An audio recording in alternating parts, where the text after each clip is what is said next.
Hi friends, this is your pal Scott Garibay, and today we're going to take a look at Brennan Lee Mulligan's Critical Role, and we're going to talk about why Hasbro puts up with Critical Role. Why are they allowing Brennan Lee Mulligan's Critical Role to take all the shine and all the flavor and all the excitement from Dungeons and Dragons, and to literally upstand it, to show it up, right? To block the camera angles at times.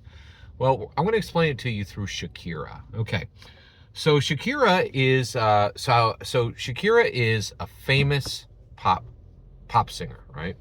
And she's famous. She's got a lot of great songs. They're very catchy, quite singable, but even more, they're very danceable, right?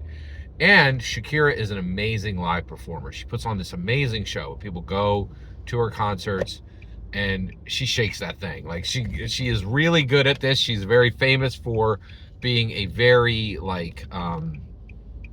robust performer who puts her whole mind, body, heart, and soul into her performances, right? So and you're gonna watch the show, you're gonna love it, right? But recently there's been this discussion in the Shakira community and even a little beyond it about Natalia. Now, who is Natalia? Natalia is, okay, you go to a Shakira show. You're not expecting to see somebody hotter than Shakira. Natalia is hotter than Shakira. When she shakes that thing, she does it a little better. Or she's a better wait. Are you saying that Shakira has hired a woman who is prettier than her and a better dancer than her? Yes, that's right. Right? This is an open discussion in Shakira's community, and the reason why. And so, what kind of things? Wait. Is that a problem? Like, isn't Shakira supposed to be the star? That's a good question, right? So, not only is Natalia hotter than Shakira and more capable of doing the dancing part and entertaining, right? But she also actively blocks the camera angle when camera shots come up. Like, people in the community, they watch literally every second of these performances and they replay them, right? And they're like, she's purposely blocking camera angles to Shakira, right? And so people are like, wait, why would Shakira allow this? Why would Shakira allow a woman who's clearly prettier than her, clearly a better dancer than her, clearly able to do what Shakira does better, and she is actively showing up Shakira, right? Why would she allow this? Well, I'm going to give you the answer. It's exactly the same answer as Critical Role for Dungeons and Dragons, right? So really, Critical Role is much more exciting than Dungeons and Dragons, right? It's connected to Hollywood. Like, Critical Role members stand next to Pedro Pascal on the regular, right? Like, they have projects with them, right? They are Hollywood celebrities, right? And they attach Hollywood, shock and awe to Dungeons and Dragons, right? They also, when they play Dungeons and Dragons, it doesn't look like anything you've ever seen before, right? 13 people around the table, right? Schemers, soldiers, seekers, right? Like, you're like, what? Like, it's just so over the top. And, attached to wealth and power. Wait, what? Our Critical Role attached to wealth and power. They have contracts that go across the desk of Jeff Bezos. I would be surprised if Critical Role members have not talked to Jeff Bezos directly, right?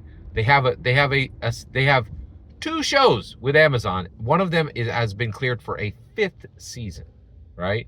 At minimum, they are plans on the wealthiest man in the world's desk, right? At best, they're going to private parties with a billionaire, right? Like, they are just like prettier than Dungeons and Dragons, and they can shake that thing more. It's just the way it is. It's just the way it is, right? So why does Dungeons and Dragons put up with this? Well, Dungeons and Dragons puts up with Critical Role for the same reason that Shakira puts up with Natalia, right?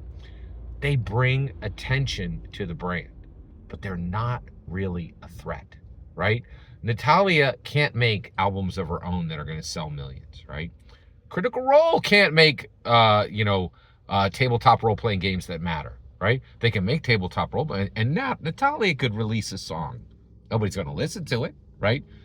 Like Critical Role put out 2 tabletop role-playing games. Candela Obscura, pure utter garbage that no one plays, right?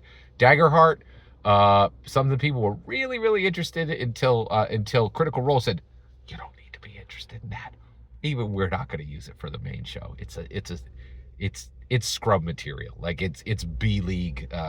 It's McDonald's when you're used to eating filet mignon, right? Like you don't need to worry about Daggerheart, right? Like, and they swept it off the board as a real competitor, right? And so the reality is, and this is why both Dungeons and Dragons and Shakira don't worry about. Shakira doesn't worry about Natalia, right? And Dungeons and Dragons doesn't worry about Critical Role. Yes, Natalia blocks camera shots a lot, right? And she has her own fans, right? But the reality is, it's just a sideshow, right? Like, you know, and the reality is, Natalia is never going to be a serious creator, right? She's not going to come up and make albums that sell millions of copies, right? And so Shakira's not worried about her, right? She's a background dancer, right? And Dungeons and Dragons is exactly the same thing. They're like, they can't make anything, right? Like they're not actually creators, right? They're background dancers, right? And yes, sometimes you get a background dancer that does it even better than you do. They're still a background dancer, right? Like they're not going to sing the main lyrics, right? And so that's the thing. That's what Brennan Lee Mulligan's Critical Role really is, in my humble opinion. Every single word you just heard in this video is my humble opinion. The important part is when I get to hear your humble opinion. When you get in the comments and send your traffic. Please consider like, subscribing, and have a fetch millennial.